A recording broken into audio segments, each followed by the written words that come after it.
Hello, welcome to SHOWstudio. Thanks for joining us early this morning.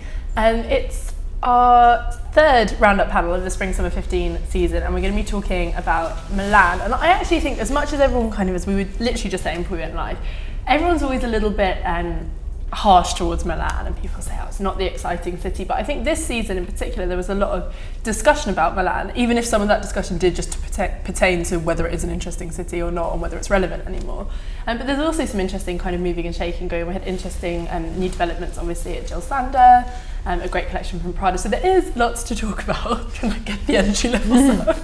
But I have an amazing set of panellists with me to help unpick what happened over in Italy. So before we kick off the discussion, I'll let you guys introduce yourselves, starting with you, Rebecca. Hi, I'm Rebecca Gonsalves, and I'm the Deputy Fashion Editor of The Independent.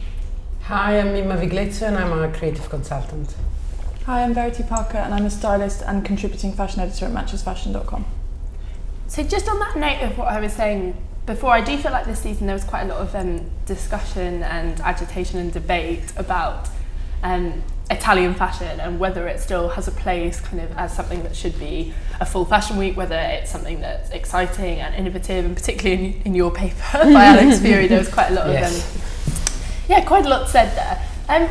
Why does this debate keep coming up? And in a way, are we a bit tired of this idea that Milan's not, it's boring, it's too commercial? Is that kind of naive argument, do we think? What's our take on it? Everyone's like, well, I think I think the death of Italian fashion has been called so many. That was a statement. It's been called so many times, though, hasn't it? Yeah, it has, exactly. I mean, it's gonna go on in various stages of health, dependent on. But I think it goes on regardless. Some would say it lumbers on. Some would say it's powered forward by people like Miuccia. But it depends what you want from it. Yeah. I think it is all about those leather brands, those leather goods brands that sell so many bags and handbags and shoes and blah blah blah blah. That they're kind of, they're not as immune as they were once, but they're still kind of immune from our little ideas of.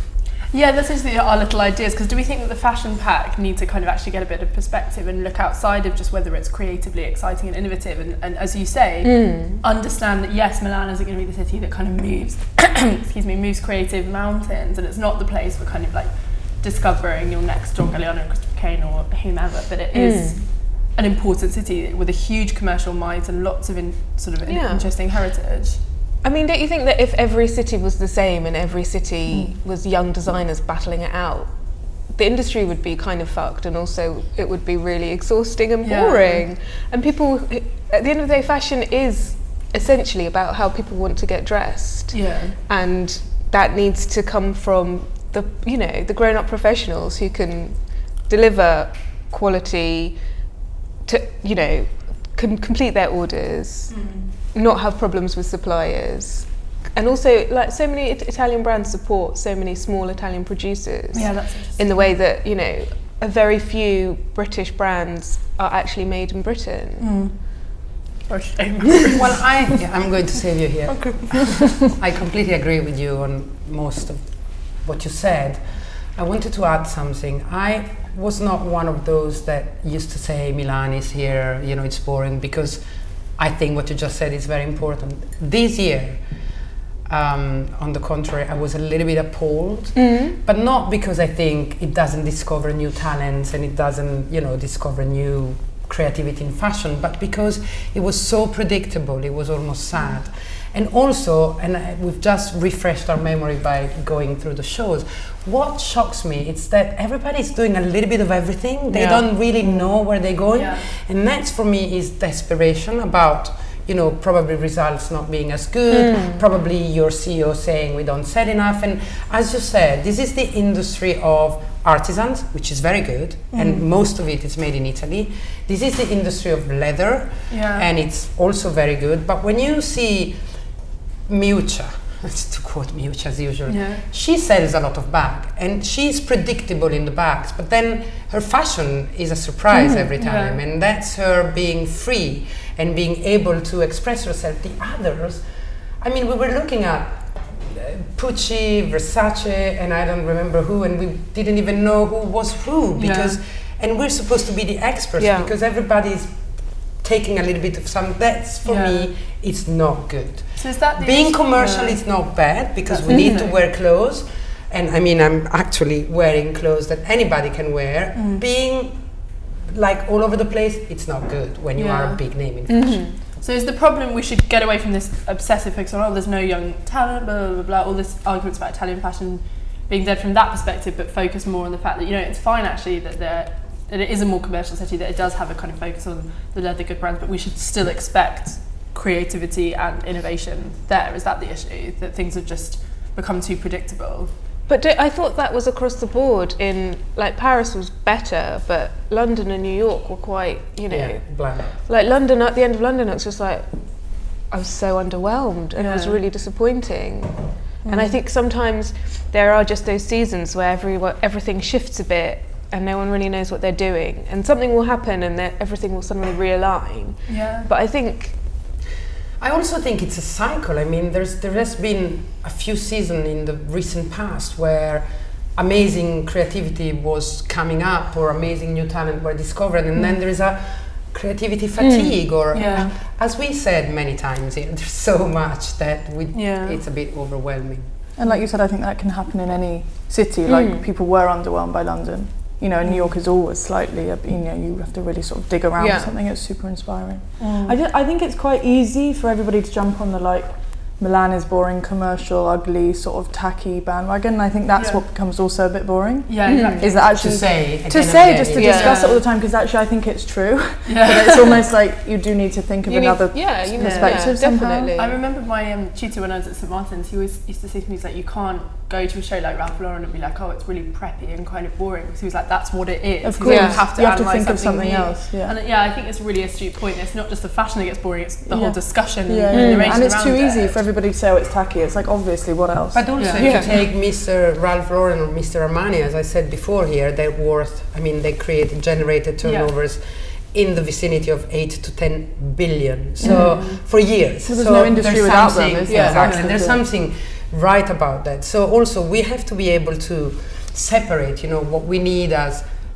artistic creativity and what we need to put on our backs every morning. So and the point is, there are some people that do put that on their backs. It's just not our. I just would like these people to be a little bit more consistent. You know, you can't do something one season and something completely different the next season, because probably it didn't sell well. Because if you're a big name, and we're talking big names here, you have to give me some continuity. I mean, if I choose to be a Gucci or a Pucci or an Armani woman, then it's because I like that, and you can't give me preppy one season and hippie the next. But that's why I find Milan boring, is because I find it too repetitive. I think Pucci you can list, if you close your eyes, every season, autumn or winter, autumn or spring, summer, I think you can list what will be there. Definitely. And also I've sat at a Pucci show and thought, I've seen this already, like literally thought it was exactly the same show.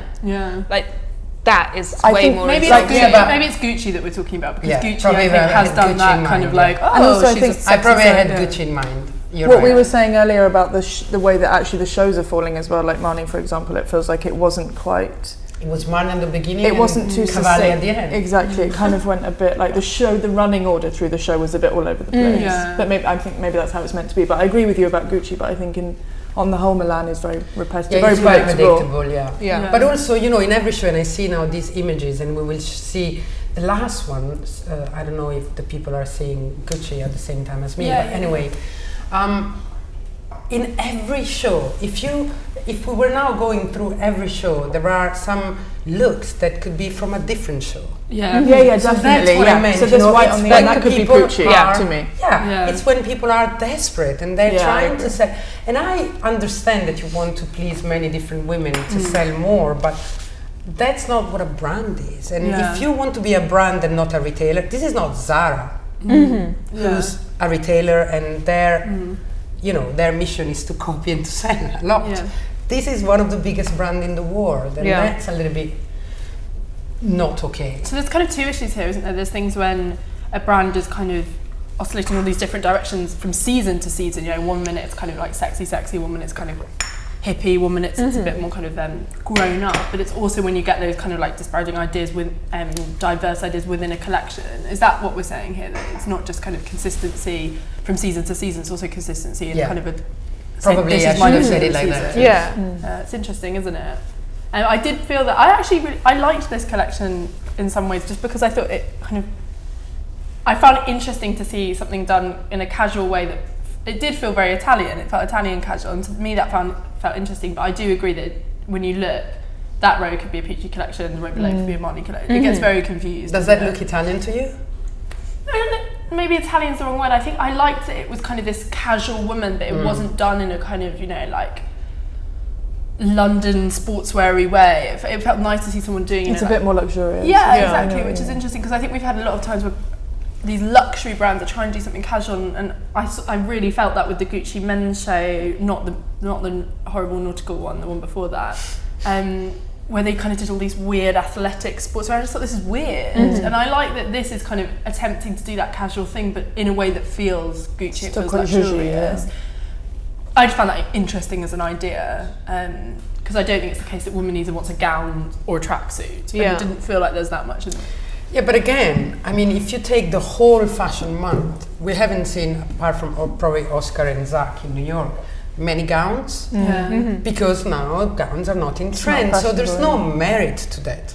I don't know if I'm saying something controversial here, but now it's flat, so Mr. Armani does Mr. Armani in flats, and now it's no gown, so Mr. Whoever does Mr. Whoever in short. Yeah. So there's that's what gets me a little bit upset. There's nobody has the courage to stand out. Like, well, my woman wears heels. You can pick the trends of the times, but make them into your way. Here, there was a look that just was 1 second before, and it could have been Cavalli. Sure. And then suddenly there is that, as you called it, casual Italian, and then suddenly it goes into Dolce & Gabbana. I don't know. But it's like everybody was saying, like Burberry did trainers. It's like it's 3 seasons too late, like 2 years too late. But then the other kids that started that off, the young designers or the Celines or whatever, the cooler people, they just go on to something else. And then you would hope that then Burberry go back to like doing a more interesting shoe. They sort of think, okay, well, we kind of missed that, but let's do something else. But it's design based on trend reports, isn't it? It's this kind of like, everyone's doing this, we need to do that. But it's too late. It's catching up. It should be Phoebe, Nicola, and I don't know who else report. Hedy. I mean, they do something, and I remember when Nicola Ghesquière did that collection for Balenciaga with the jodhpurs and the preppy jacket, then for 2 years every big brands in the world had the jodhpurs. Yeah, but again, didn't you see this season so many A-line skirts just from Nicola? Like everything was about and a belted thing. I really want to do a project in history that is just like copying Balenciaga, which is like every kind of thing that copy, because it's crazy. Now it's Louis Vuitton, but yes. Well, now Louis Vuitton, the same thing. It's ridiculous. There's an amazing website that does that. Really? Yeah, it was like 2 for 2 or something. Oh my god, I've got it on my laptop. I can't remember. But it's basically like. Can you send me a link? Yeah, sure. It's like Victoria Beckham 2014, like I think Roland Ray 1999. Oh, like even more interesting than that. It's really good. But I was watching last night a documentary on Netflix, so it wasn't going on last night, on Bill Cunningham. Lovely documentary. Yes, Bill Cunningham, New York. I know I'm late, but I watched it last night. Oh no, it's lovely. And there was this scene at the end where, I don't remember which of the ladies interviewed said, he is always have been amazing in spotting people that are doing something that actually was done almost identical, and he was doing exactly that. Bill Cunningham putting the look of a show, and then who did it like 50 years before. It's like so people going memory of like referencing. And it was fun because then you could see him at the shows, and when his camera is down, it means that he's thinking, what's this? And then suddenly his camera comes up, and you're like, that must be new. It's so incredible. But it's interesting, isn't it? This kind of notion of copying or borrowing things. I feel like it is one of the last taboos in fashion. Even the most critical critics would rarely write in a formal review, maybe on social media, like, this copied this. And it's really strange. I just don't understand why they... Advertisers. Yeah, I get advertisers, but it's like people will get to the point of criticism, but never quite to that point of, and this was and this is actually what it was based on. Yeah, it's very strange. I wonder why that's such a kind of taboo in fashion. And I think it's like the biggest insult, isn't it? It's like, you want to be so and so, because actually you could just say, well, actually no, I don't, or I didn't base it on that. You know what I mean? It's always like it's a bit harsh, but we do it here. So. But also maybe it's that difference between like getting into legalities. You could say, well, I thought it was disgusting. That's an opinion. Whereas if you say, well, he's blatantly copied, blah blah blah. That's, you can be sued for libel. Perhaps you can. You just have to say, oh, it's very derivative, and move on. It's such a shame, isn't it? But it's interesting because I want to move on to Versace, because it's interesting that we were talking about this idea of brands trying to do copy what other people are doing and pick up on the mood. But I don't feel like I would never wear Versace. It's not my vibe. But I look at it and I love it because I feel like it is always its own thing and it has its complete identity. And I feel like there were some wobbly seasons and The Vunk. yes, indeed. But then, and Donatella spoke about this and she said, I didn't even like the collection, so now I'm pulling it back. And she spoke about that particularly with the men's, but I think you see it in the women's. And it's really interesting because to me, this feels exactly what Versace is. It's not kind of going, everyone's doing a trainer and a wide leg trouser, we should do that. She's so true to herself though, right? She always has been. And I think even with her collaborations and things, they always have her spin on it. It's always like a true collaboration of the house and, the guest designer, for example. But see, I think I have a huge soft spot for Versace. I would probably never wear anything, but I think this is exactly what it needed to be. It's youthful, it's relatively fresh. It's more wearable than usual. It's cooler than usual. It's kind of boyish. It's the most boyish it's going to be. It's the least slutty sort of. Yeah. There were some looks that I really didn't like, but I mean, it works. It's slightly more interesting. It's kind of like Versace when Christopher Kane was doing it as well, which that's what I wanted really to say. Or just old I can see Versace some in general, Christopher Kane here. I can see a little bit of Christopher Kane here, so I don't know who was influenced by who, but look at that. I don't know, there's something. It's true that Versace, she's very true to herself and she doesn't copy anybody, but she also picks on. I mean, she's influenced, like we all are. And she can't be immune to that. But I don't know, in those geometrical patterns, I see some of the youth she's been working with. Of course there is in a way that she's working with them, but I don't think it's derivative at all. I think it is completely, and you kind of go, well, maybe she's riffing on what Christopher Kane did when he was there, but then why not? He was riffing on what she did. Also, exactly. Versace, So I wasn't saying that. It's like pale metallics. Yeah. All those pale metallics that Raf used for a couple of seasons in Dior, and those sort of mini dresses with colour blocking panels and things like that. You could, if you really wanted to pick. She's not completely immune to trends. But of course she's not. She doesn't exist in a vacuum. No fashion brand should. Yeah. And you don't want to create something that is not going to, look right in the mood, but also on a shop floor, but also in someone's wardrobe. You don't want to have just your Versace section that you can only wear. Yeah. That's not how people dress. Yeah, no. But I wonder if the Versace shopper does dress a bit like that, where they go and they're just like, they just wear all Versace. I wonder if it is the shopper that goes, I'll dip into Raf at Dior and then I'll buy this. I don't think they probably dip into Dior, but they probably dip into Pucci or Cavalli. Yeah, it's an interesting one, isn't it? Let's talk about Prada, because it is kind of the one that everyone looks. I thought we might save it to last. Oh, do you want to save it to last? No, I just wondered. We cheering saved up. last Moschino. Yeah, I kind of feel like we should. Let's really end on that note. Yeah, because exactly for your reaction. Just like that. Just because we get cut off. Exactly. What did everyone think about Prada? It was so beautiful. So beautiful. And what did we think about having Gemma Ward open the show? Love Gemma. Yeah? It's she brilliant. looks amazing. She looks amazing. It was actually a really good season for kind of returns. Yeah. And it was quite nice. I think, there's obviously so many politics behind casting. But I think it's something great to say about that when, you have, at Longvan, Natasha Polly was back. Who else? Like Naomi at DVF, It is really great when people say, models are just teenage anorexics, and it's but like... But she's still only like 26. I That's know. crazy. Because in my head, you think of her as like this really old school model. But I think because of her story and everything that she's been through and where she sort of came and then went back to it seems so right that she did go back, starting with Prada again. It feels because I think there's so much generated hype. She's coming back. It's like she's barely been away. Whereas actually Gemma really did go away. She did some Paris, right? I'm not sure she was exclusive actually. No, she wasn't exclusive. Was she? I thought she might have been actually. But I'm looking at this collection, and again, I think you can never really expect something from Prada, and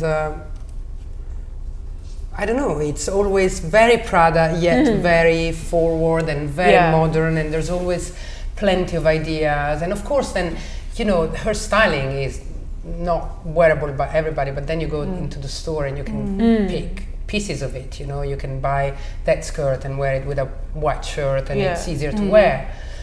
But then, I don't know, there's always something amazing and magic about Prada, I think. It's and she's getting older, but she's not getting less powerful. She's not becoming conservative. No, as well. and exactly, she's so modern, she's so relevant. But I feel like she can be conservative. When she's conservative, she's modern. And that, I feel like this was quite a conservative collection, kind of the concepts and the ideas that she was talking about, this idea of craft and you know, just, I felt like it was a bit of a reaction to everything that's kind of, you know, obviously not just digital, but this idea of slowing things down a bit and make them focus on things that have a long life and that are loved because they've been around for ages. And that's quite a conservative thing, but to do something that's really conservative idea in a really modern way without feeling like you're kind of like harping on about the good old days is quite interesting. And I feel like she does that in a really well. But also what I love about this is that you look at that, you know, you like land on the moon and you see that, you're like, oh, you're wearing Prada.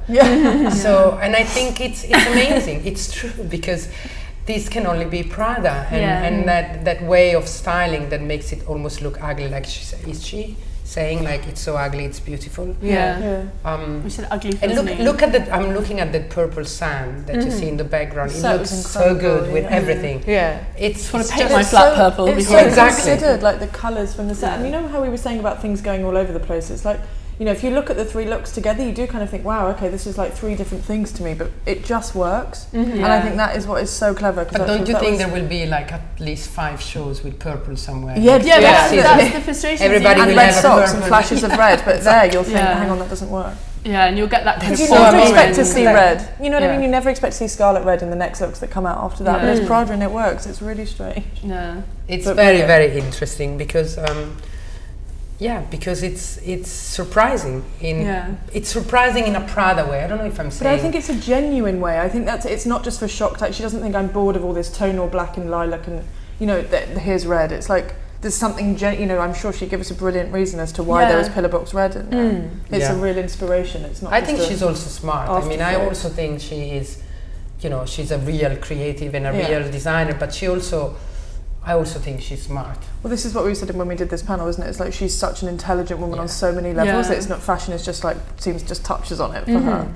One thing I find really interesting is how she manages to kind of effortlessly balance this thing that we always talk about designers struggling with, which is how to have a catwalk image and a look that creates immediate visual impact, and how to have something that has a story behind it and has an interesting kind of craft and journey behind it. And I thought that was something that was particularly intriguing with this collection, how everything just really looks really great just on immediate visual impact, but actually the pieces and those kind of incredible patchworks that she'd done, it was absolutely amazing. And I feel like there are those collections where you go, oh, but it looked great in the showroom, or it looked great on the catwalk, but she always does both effortlessly. It's almost that's her strength.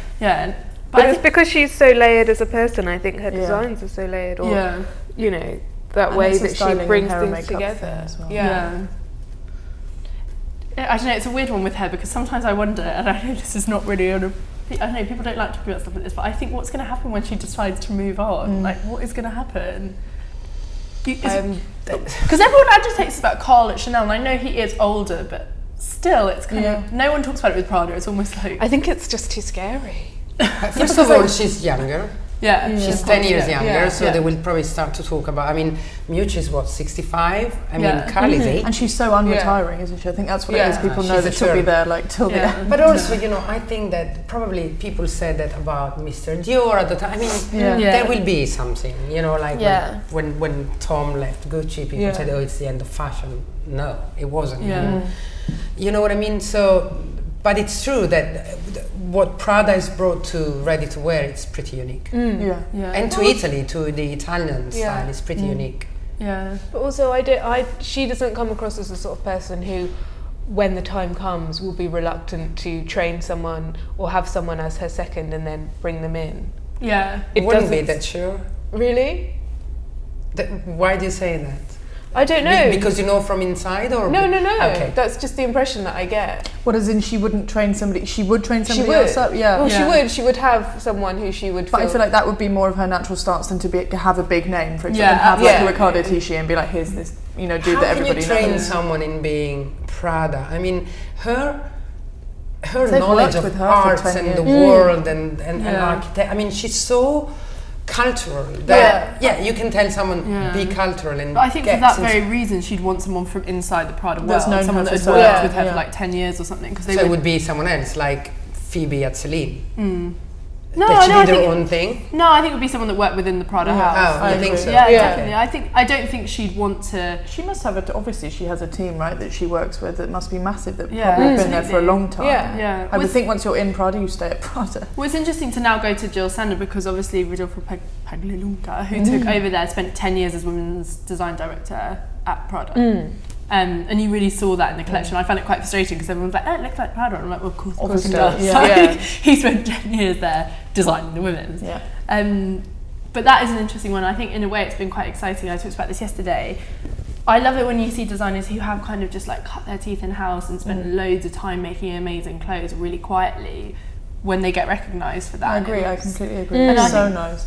Yeah, it's amazing. And then I guess they then become a name. That's the natural thing, is that then they become redundant, you know. That's the best way. And then there's the next generation. Yeah, but it's so easy to sit that alongside like J-Dubs at Loewe, and it's like two very different ways of kind of becoming a star designer. And I think there's more warmth in a way when you do that route. I think people were less inclined to kind of be like about this and like want to kind of I think the fashion press can be really bitter and really horrible about new designers going into houses. But I think also that's what you were saying earlier about the fact that, you know, Milan doesn't have any young blood and blah, blah, blah. It's like, because the young designers go and earn a living working for a brand. They don't necessarily do something on their own. Like, in a way. I but also because the star designers are so old that even the young become old. I mean, it's not a joke.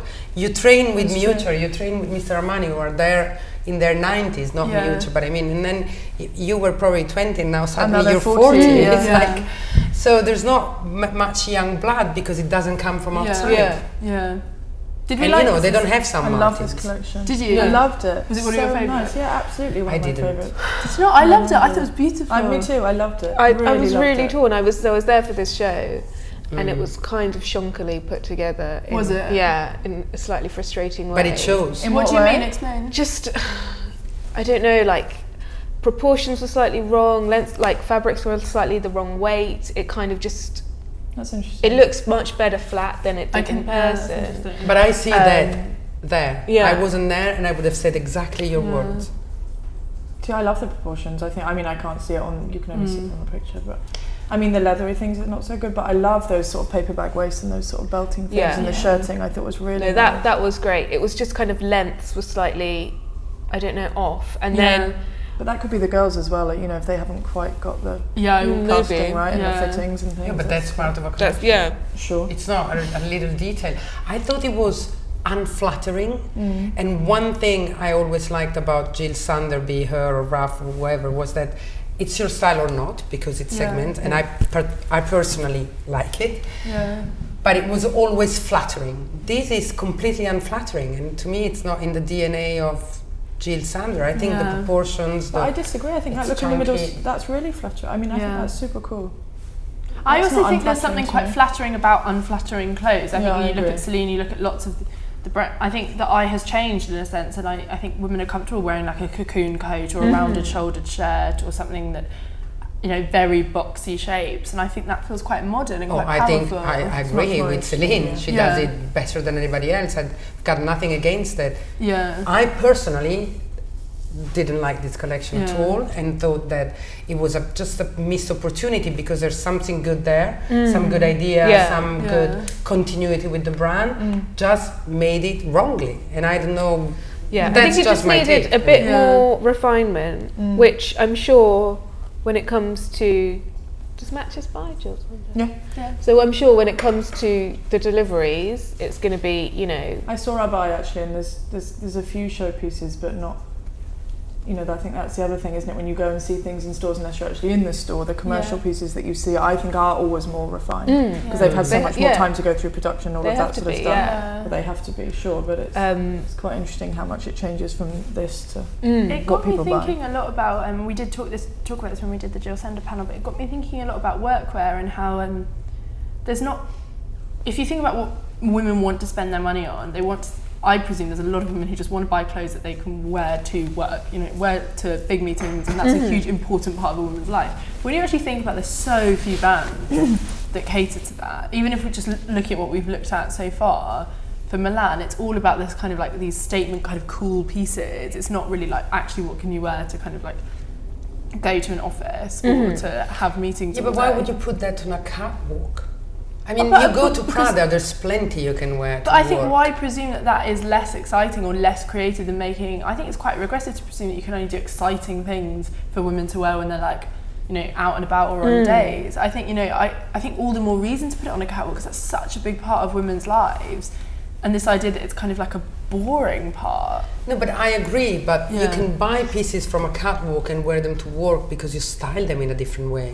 Yeah. Or, you know, it's, I see what you mean, but I Yeah. don't think, I don't know, all my life I worked. And No. I've been wearing stuff from fashion shows Yeah.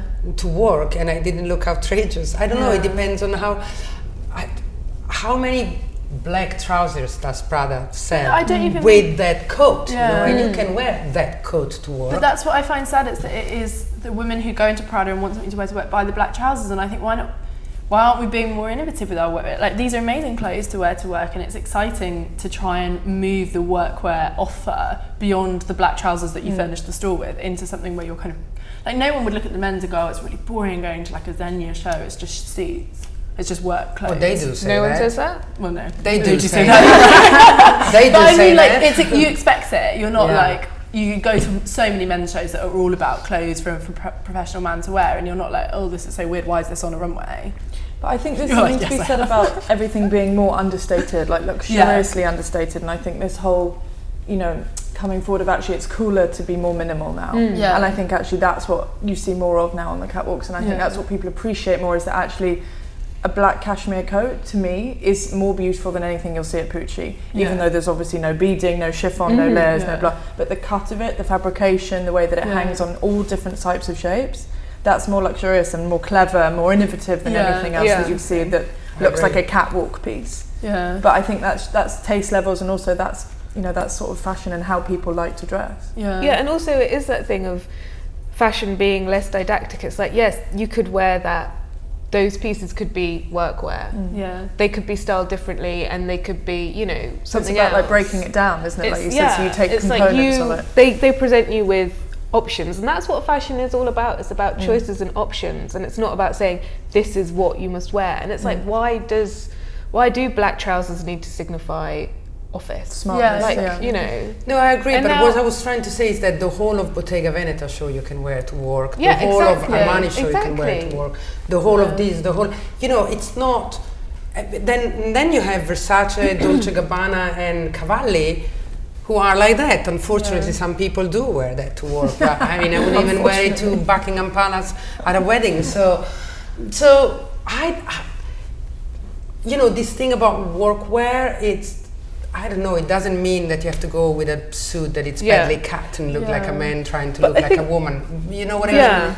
Yeah, there has to be variations on a trend. You can't work where isn't like And even tailoring. at Prada, to go back to the black trousers, then you can wear that amazing coat that we just saw in the show, and and you are trendy or fashionable or Bottega whatever. was beautiful. Yeah. To be, I thought Bottega was one of the highlights so of Milan. beautiful. It was really yeah, I amazing. thought it was beautiful. And what I love about Bottega is the luxuriousness of it, Yeah. which is very consistent with what it is. Yeah. It's not trying to do Cavalli. But it's Yeah. been He quite knows what boring Bottega- the past few I seasons. feel like there's been think. about It's 3 or been 4 seasons really that have been- boring. I think it's I this is think fantastic. it was I agree, but I think last season when it's just dresses, so you Yeah. literally have 20 shift dresses. It's Yeah. like it's so dull. It has Yeah. to be layered because, like you said, I think the fabrics Yeah, I are so agree. beautiful. Yeah. And even when he does embellishment belting, it's got to have more to it because otherwise the luxury you just miss it. Yeah. Even when you see it in real life, it just looks like But this Yeah. was this. so That's just So beautiful. light Yeah. and so beautiful. And I think the thing is, sometimes Bottega is so overwrought and heavy. Yeah. It just kind of, it just is draining to even look at, let alone I can imagine wear. Like, wearing it must be so much responsibility. Yeah. That you Mainly have to 'cause live it's up to that £9,000 dress. a dress. Yeah. But you have to live up to that No, dress. exactly, Like yeah. that I can beautiful tell you- beaded tea dress. Like, Yeah, It feels yeah, like yeah. work to wear, exactly. Yeah. you can't When just I was throw it on when I like was at the this. Gucci group and I was with heavy discounts and and I could afford these things. I wore Bottega probably more than any other brand. Especially at work, and those dresses are not that difficult to wear because they're cut in a way that you put it on and then you put just a little cardigan and you are the chicest thing on the planet, and they're not that difficult, trust me. Try one day, and because of the way they're cut, they just flatter you. But I do think I got that completely from this. But I do agree there's been a few seasons where everything felt kind of almost it felt stiff, and it didn't feel like it was particularly sympathetically designed. He was trying to be more creative than he should be. I think Thomas Meyer is perfect at doing this. So true, But this is fantastic. But this is great, and also we spoke about the Burberry trainer being, such a facepalm fashion moment, but the, trainers here look completely right. I did feel like that look on Jessica's down was probably the ugliest look I've ever seen. She looks like an old woman playing shuffleboard. See, I don't mind that. I quite like that. See, I think it's the trousers, it's the high-waisted. See, I think that's pretty cool. I just think it's really weird styling. It's like all of. It's like it's stand on a golf course in somewhere like Middle America. I mean, I think that's mega. It's just I agree with you, actually. If I saw someone wearing that, I wouldn't be like, oh, you look kind of cool in a. No, I agree, but I think here I love it. Yeah. In an editorial, I think you could definitely make it work. Just like an old bloke playing golf, but you're this amazing, beautiful, stab-esque woman. Yeah. So it was very. I kind of saw Pedal it. pushers, however, on the left slightly offend me. But I think that's this kind of sense of like athleticism, and but they just don't look very well cut on the crotch. No. Yeah, there were. I think if you're that beautiful and you don't look good in them, then there's no hope for us. Or if you're that skinny. Yeah. But then I think that that's nitpicking. That is nitpicking. Exactly. I did just think the Jessica Stackett was so weird. But the little probably I wouldn't go to work with the first look on the left. She's going to ballet. Really? Though. Not to work, but not to work. She looks spectacular. Doesn't she? Yeah. No, it was a very nice collection. But this is going back to what we were talking about with Milan, and it's kind of like, this is what you want. And I think this is, when you do see stuff like this, it does make you kind of feel like, Milan's not dead. Yes, it's not kind of exciting, but there is a space for brands like this who are born out of a kind of like, this luxury position, but are doing things that are interesting within that field. Not everything has to be fashion. You can innovate within that luxury market, and I think that's what's interesting. And it's like money as well, like we were saying earlier, like it is quite predictable money. You do know what you're going to see, but it is absolutely beautiful. I thought this until about about the 10 looks from the end. It's absolutely so well. And it's so money and it's so predictable. It's just, I think it's beautiful, the beginning section of this show. It's very money and that's very modern, it's very beautiful. But you still look forward to seeing this, and I look forward to shooting that. I mean, it's like a movie where a film when you're like, not able to end it and they ruin it. That happened a little bit. But it wouldn't be Marnie without tropical print flowers. But also it was the big anniversary collection. I think they were probably trying to kind of maybe gild the lily a little bit in terms of kind of like whack everything in. But no, this was a great collection. I just think that they're beautiful, so beautiful. The cuts and everything just look amazing. I don't feel like this reflected that well on the screen though. Everyone who was there raved about it. It doesn't look as great, I don't think, in still, which is a difficult thing with Marnie because it is a bit. I think if you know Marnie as a brand, then you can imagine it more. Yeah, you know what I mean. I think unless you just, if you imagine the fabrications and the lengths all being wrong and everything. Yeah. I love Marnie. Me too. Yeah. No, it's one of my favourites too. It's very, very nice. Let's talk. Moving on from something that's as lovely as this. Let's talk about Moschino. What did we all think of Moschino? Oh God. Mimma, what did you think? She thought, oh God. Well, I mean, it was bad last season, but this is beyond everything acceptable to me. And I don't want to sound like an old feminist, but I think it's offensive. I think these Barbie dolls in pink that look like idiots, they just look with like Steppenwolf wife look meets Barbie meets gold digger. I don't know, I'm sorry guys, but I just can't get this, and there's nothing. If at least the clothes were amazing, you're like, okay, not my cup of tea, the way it's done, maybe it's fun, maybe I'm too old, maybe I don't get it, but then you look at the clothes, it's again, I mean, he's obsessed with Chanel, and they keep saying, oh, he's making fun of Chanel. No, he doesn't know what to do else. No. So I don't understand this. Jeremy Scott is a genius thing. I was talking to Terry Jones the other night. I had dinner with him after he had an interview here, and I was discussing this, and he was protecting Jeremy Scott, and I was like, Trisha, say something. And I don't did she understand. say? Just tell me, what do I get wrong here? Why does it offend me and it shouldn't? Do you disagree with me? I think it's got to a point where it's quite... No, I really agree, but I think it's got to that point. It's almost like when you try and insult a collection that... I kind of feel it's obviously aesthetically totally different, but it reminds me a bit of the Saint Laurent issue with criticism of it, where Saint Laurent got so...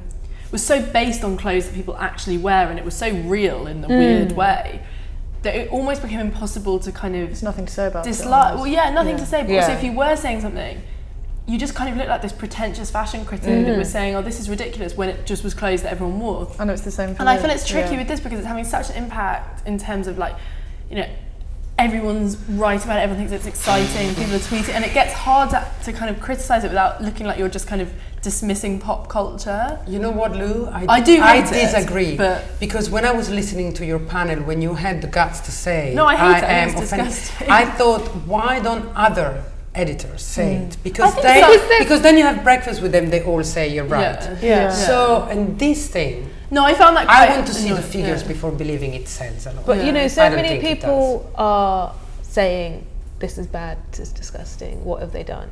But then so many people are raving about it because it's on equal measure, isn't it? you know, but they're kind of the people who are slightly clueless perhaps, or you know, disconnected from what I mean, I can't really articulate what I'm trying to say, but such is my rage. it's just, you know, what the fuck is this? Yeah. And those people who go to the show and are caught up in this whole lifestyle thing, and well, it's about the Instagramming afterwards. yeah, I was there. it's like, this is I my was new there, phone I'm case, there. and Yeah, blah, they're blah, blah, complicit for the fucking price of a Barbie mirror iPhone I'm case. not interested in that.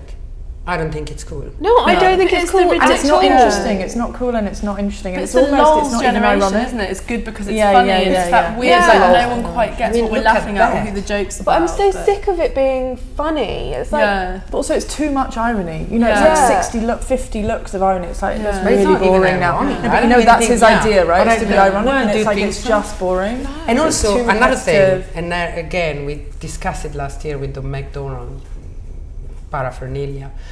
I said, this morning I was thinking about it, and I was like, why did he do it in Milan? And then I said, oh my God, it's Moschino. Of course it's in you Milan. forget. It's Moschino. Yeah. Moschino stands for something. Yeah. This is offensive not only as a woman, but as someone who loved Moschino. but I think that's the thing, genuinely because they interesting. had that anniversary show.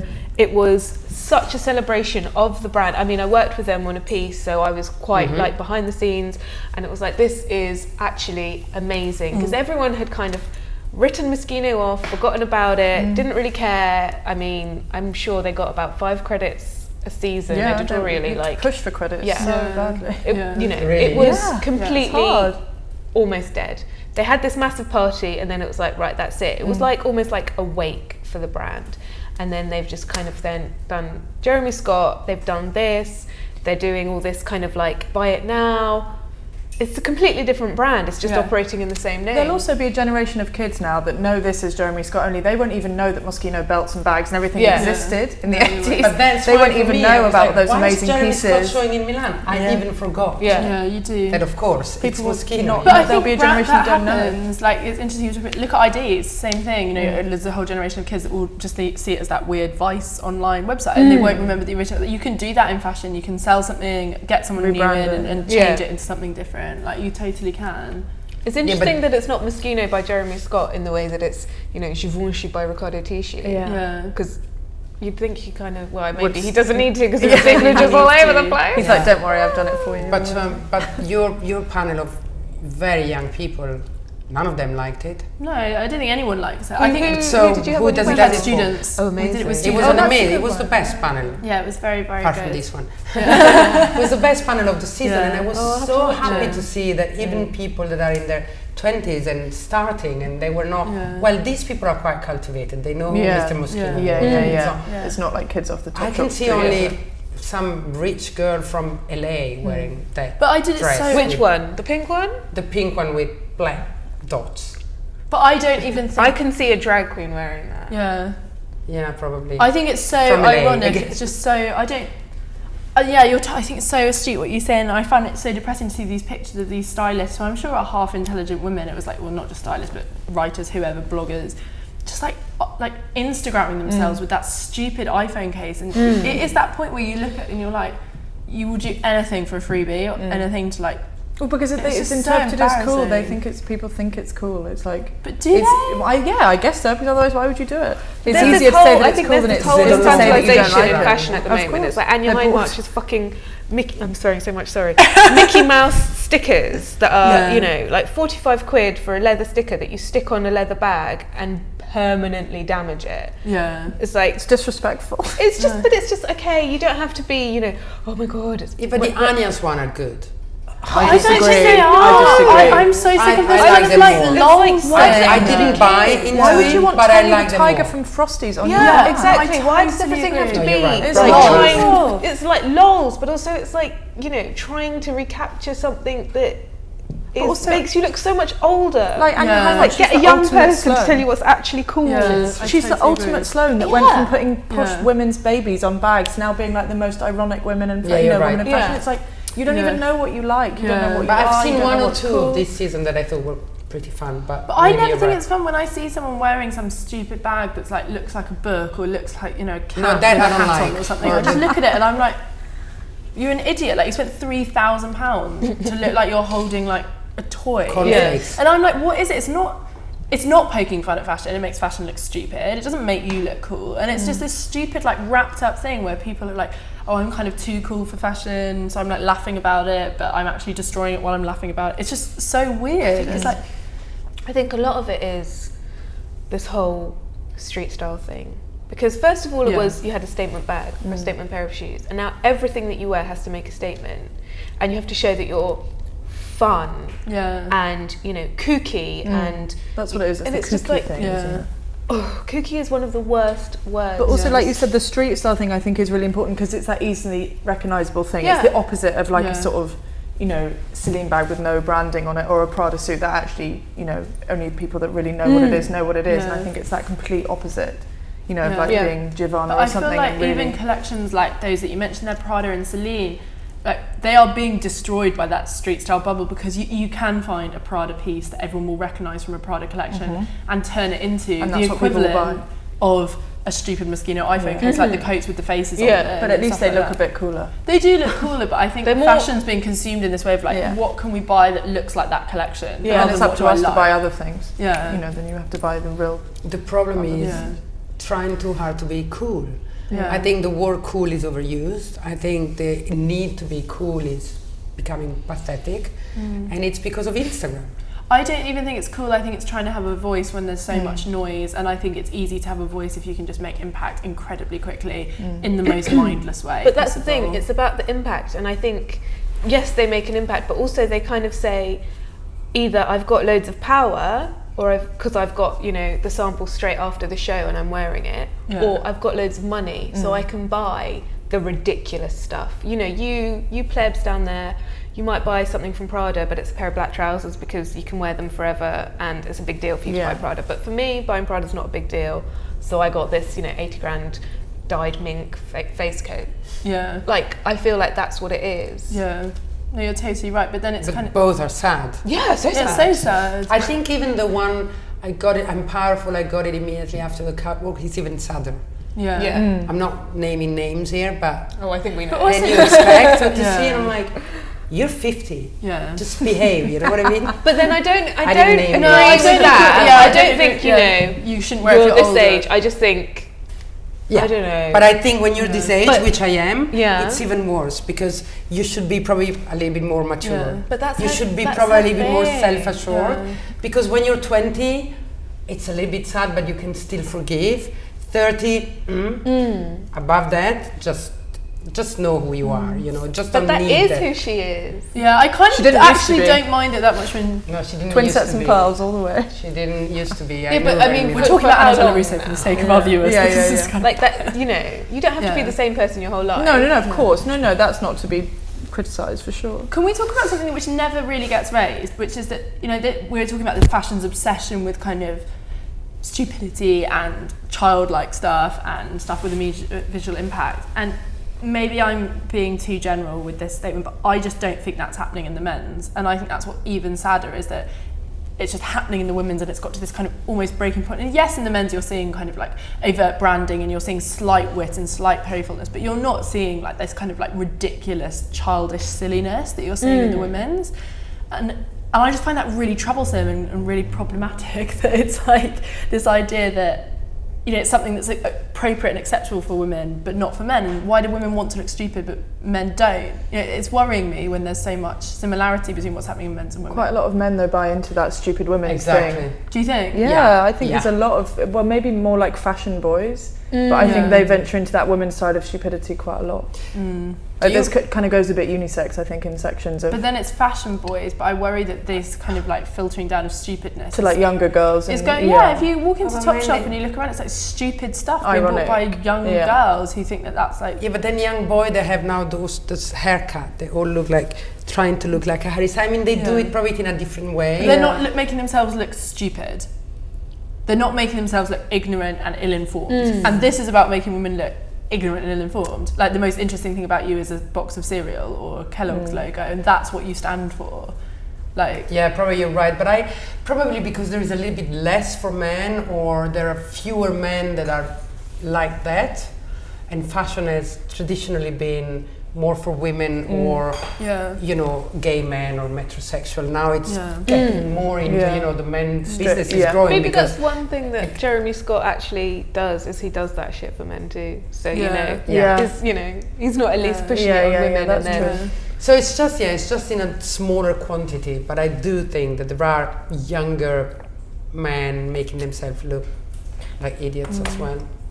Especially with the hair. I think men are just influenced in quite different ways. Or the awful like carrot trousers that they wear, and they look pretty damn stupid. Or when every boy was around with their, you know, with like literally trousers falling down, and everybody had Calvin Klein. But it's a different thing. I agree, there are a lot of men that look very, very stupid. But I don't think that there's that focus on actively making themselves stupid. I think there's a lot of women getting dressed at the moment and putting on a t-shirt with an ironic thing on it, or picking up a bag that looks like, as I said, like a toy or a cereal box. But they don't think they look stupid, they think they look fashionable. Yeah, but that's what's scary. And they're being photographed in the street. Yeah. But I think that comes from the fact that, like you said, people are doing it for women, therefore trickles down to young girls, but they're not doing it for men, therefore doesn't trickle down to young boys. I don't think it's that boys are more intelligent than girls, or less fashionable, or less sort of image conscious. I think it's just that actually it's not there to filter down in the first place yet.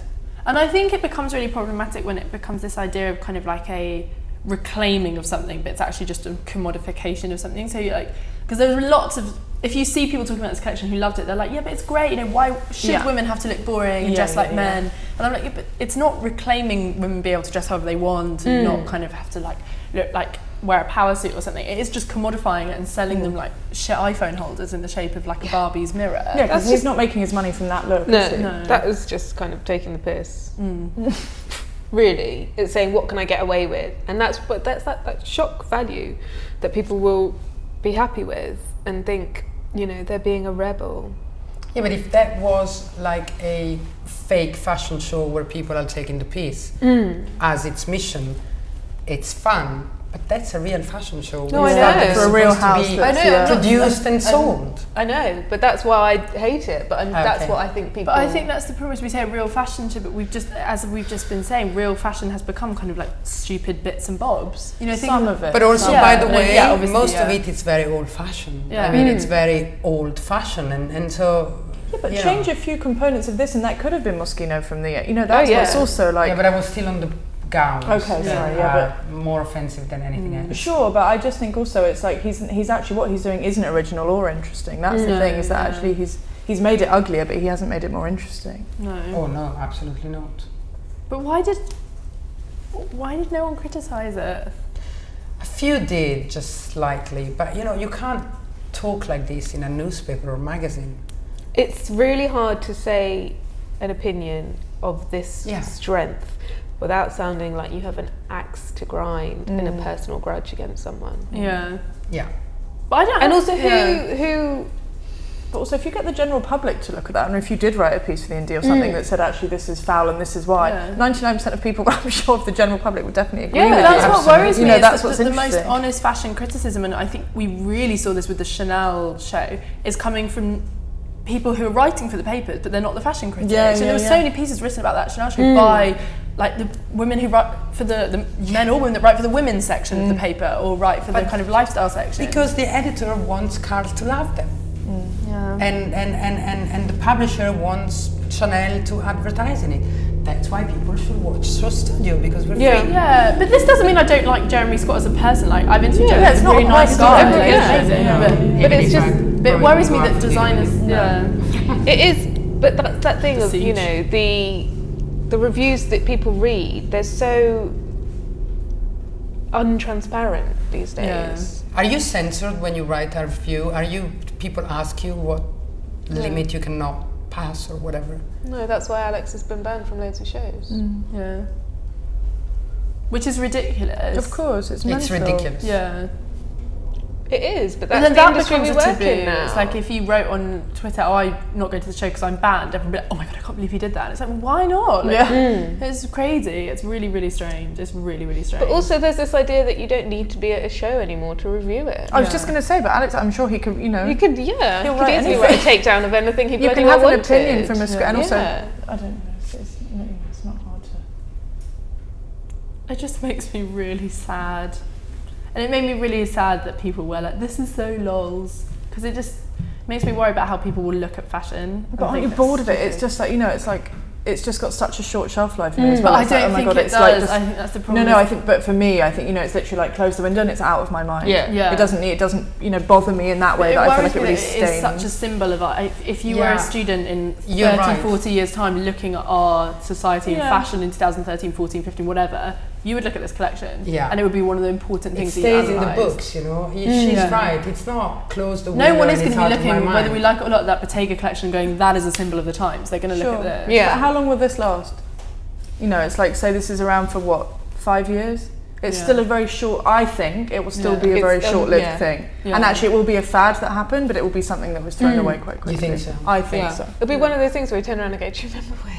Thank God that's over. Because also you'd hope in 20 years they say this is what happened in 2014, but actually if you look back to the 80s you can see it for real. Yeah. And then it's sort of go, oh okay fine, let's forget that and look at it in the 80s. Yeah, probably you're right. Maybe. I mean, if you it hope. doesn't last for 10 years. But I don't think you can also blame Jeremy Scott for too much. I think, you know, part of the reason that it does make people really upset and angry is because it makes us think about all the, like you mentioned, you know, stupid handbags and the kind of frosty stickers and stuff. And I think the reason it gets a lot of people's goat when they really don't like it is, in a way, it is a symbol of the time. So every luxury brand is doing stupid novelty iPhone cases, you know. There's so much kind of like silly t-shirts with silly slogans on, and it's just kind of, I think that's also why the people who do criticise it, it makes them so angry and sad in the way, I think kind of, going back to that Saint Laurent comparison, because if it were just him doing this here, but it's not, that's the problem. True. It's like, everyone's doing like novelty crap and pretending it's fashion, and that's what's quite, well, But not it's everyone, just, but it's lots, just that lots whole of thing people. of product being paramount and selling 130 quid iPhone holders is easier than selling a £3,000 dress. I think that's It's like the new Yeah, perfume, but isn't it? hold on. That's existed always. I mean, It's the new fragrance. We were isn't it? It's like an iPhone case when you used to always, wear but it's just perfume. done in a but much we were more always blatant asking. way. We were always asking the brands to do little Something that we leather could afford, goods because it's easier to sell a little purse. For rack. years, but this used to be You don't need to make it. the show. Oh, the show is amazing. I can't afford that. I'm going to get this. But now it's like this. Yeah, The show is just a big. Yeah, but that's what I was advert going to for it. say. It's because the problem, and we could go back to what I said at the beginning, I think it's called desperation. Because things are not selling really. People don't have money, or they don't want to, they've been taking the piss too long. And so what do? They put what might actually sell on the catwalk. And so it's becoming ridiculous. And hence the frosty, the frosty little thing or whatever.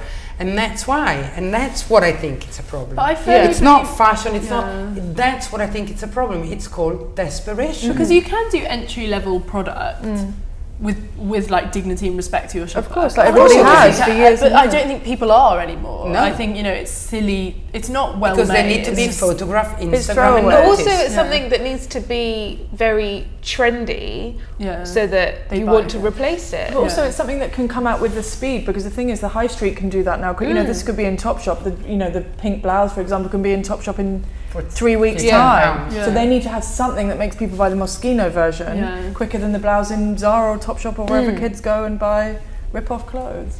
So I think it's also about speed. It's like the Anthony Vaccarello stuff of Versace that was available to buy straight away, because otherwise you were just, people are just going to go to Zara I do and buy respect the him for rip-off. that. I think it's amazing to do stuff that's sold straight away. I think that's a really brilliant idea, and I wouldn't want to dismiss him for that. I don't think I agree it's being done here in not very progressive, interesting ways. It's not being done because so the consumer gets access to it, because we all need to change our fashion system. It's being done because, as you say, if you don't sell it now, no one's going to want it in 6 months. But I think it's important to have brands that are kind of trying to subvert. Do they that sell stupid everything 6-month thing. immediately or just A lot some of pieces? everything, but a lot, yeah. But I think it's that hype thing as well. It's like everything's like hype, get it now. Because, if you did think about it and you saw some other stuff, you might be like, well, why did I want that? Was I having a moment of madness? Yeah. I would think that immediately. Why would I want that? No. Anyway. I mean, yes, I would. I see but, what you mean. I'm not the sort of person who would. But he buy plays it. on that, when you get your personal order sheets through and you're like, and you like buy everything. Yeah. He plays on that like mania of like, I want to be in fashion, I want this, and it's like, I don't know, I just find it feels But like. who would want to be that woman on the roller skater? But that's the thing, I feel like it plays to an audience who are confused about their identity, and we talk about this all the time on these panels, but also if you read any kind of like media outlet, they're always talking about generations of people that are confused because of the internet about what their identity is, and they don't know what they want to buy into, and they don't know what they stand for, and they don't know what they want to be associated with, and like how the identity is so confused. And I think this is just kind of like, I don't know, taking advantage of that confusion in some way and going, here's a quick thing that everyone will recognise and you can be involved with. It's almost like whoever shouts the loudest as well. It's like, if they put enough, social media things out there, if they give it enough to celebrities, enough fashion editors, the young kids who are watching fashion and think that they're being really open-minded, actually they're more influenced by this purely because it's put into their ears more than Prada. Right. It's So making actually a that's buck what they on- think is cool, because they're like, oh my god, this is everywhere, this is what I need to be. Yeah. Whereas actually a few people saying, actually this is the most beautiful thing, this is the most refined, this is what I'm going to buy. It's almost like whatever in there is just like sort of subliminal marketing in your He's face. commodified fashion. I think that's what's interesting. He's commodified the way that fashion has become an entertainment industry. Yeah. And he's the designer that more than anyone is taking advantage of that, which I think is quite scary.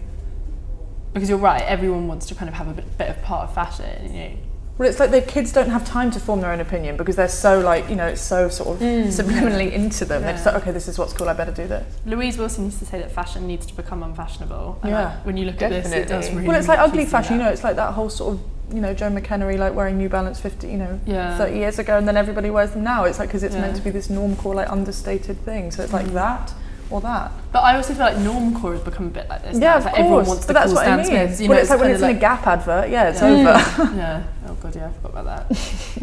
But he's having the last laugh in some ways because we've just talked about it for probably about 20 minutes, where we've That's talked it. about Prada for about 5 minutes. Isn't that That's depressing? it. Well, you look so sad. no, that's it. That's Can the you just problem. change the screen? It's just making me really sad. It's just.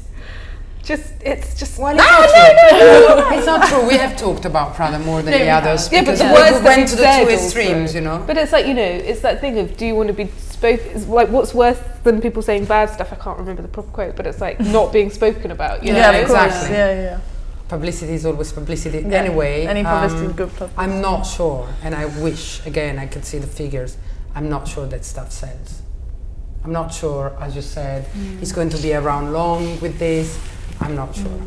Yes, But even good if he marketing. isn't, Yes, I we're mean, still But talking He's about made a completely- huge cultural Yeah. dent. And I think if you're a designer and you're a creative, and I think Jeremy Scott, say what you want about him, he is an incredibly creative person. I think some of the first collections he did under Jeremy Scott were incredible. Yeah. Oh, me too. And he's obviously going to care more about making a huge cultural dent and being spoken about entirely and doing something that is bigger than him. And this is bigger than him. It will be talked about and remembered. And we're using it as a lens to analyse culture. What designer doesn't want that? He'd rather have that than sell a few iPhone cases. And also like showing his good taste, like that advertising advertising campaign they did last season with Mizell and those amazing girls. Exactly. I think was one of the nicest campaigns that I saw. And it's like, it that's was how actually then, great. it's so like 2 fingers up, like you think I can't be refined, look at this. Yeah. You get the best photographer in the world, the best women in the world. Beautiful. And make it, again, it's just like an old 80s, Versace sort of Aberdeen campaign or sort of Mizell campaign. But it was beautiful. I mean, that is a bit like 2 fingers. Like, actually, it's really easy to make beautiful things too, and I can do that as well. Yeah. Let's see what they're doing with this one. Yeah, God knows how you do that. You don't need more than myself for that. Yeah. You do need more. Oh god. But we haven't talked. This is the thing. We haven't talked about Dolce. We haven't talked about Armani, and it is kind of. We talked about them last season. Nothing's really. Well, different. that's the point. Nothing's different. At least with him, he's giving us all this food for thought. And going back to what I just said, it is that idea. Every designer wants to have an impact on culture, and maybe they do it in a more respectful or intelligent or subtle way. But that's what every designer wants. And Jeremy Scott's done it with 2 seasons and a load of McDonald's and Barbie logos. Yeah, but also he stands out in Milan. Yeah. Yeah, but honestly, Armani has done it in 30 years, but it will always be in the book of history of fashion. So I wouldn't compare that as a successful. Sometimes fast is probably disappearing quicker. Yeah, no, definitely. I know that, I mean, we were talking about Moschino by Jeremy Scott, and it's not what Jeremy Scott is or has been in the fashion history. But again, as much as I think that Gaultier did something amazing by saying, that's it, I'm giving up, and he's going out like the king, there are others that should probably take inspiration from that. It's like pop stars, isn't but it? It Like doesn't mean they haven't meant something really important in the industry, and one is Mr. Armani, like it or not. I mean, he has created ready to wear in Italy, he has changed the way women's dressed, But people have short memories, don't they, and they're lazy, and they like to be slapped in the face with something. No, but I know, but we can't say that he hasn't made history. No, absolutely not. And Jeremy Scott has in 2 seasons, because I think it's unfair. It's left me feeling a bit depressed. No, there will always be Christopher Kane or some great There'll or always be Nicola Mrs. Gisquier Prada. or Mrs. Prada, There are some amazing talent out there and some very good fashion. Should we give Mrs. Prada Yes. a clap for saving Milan, as always?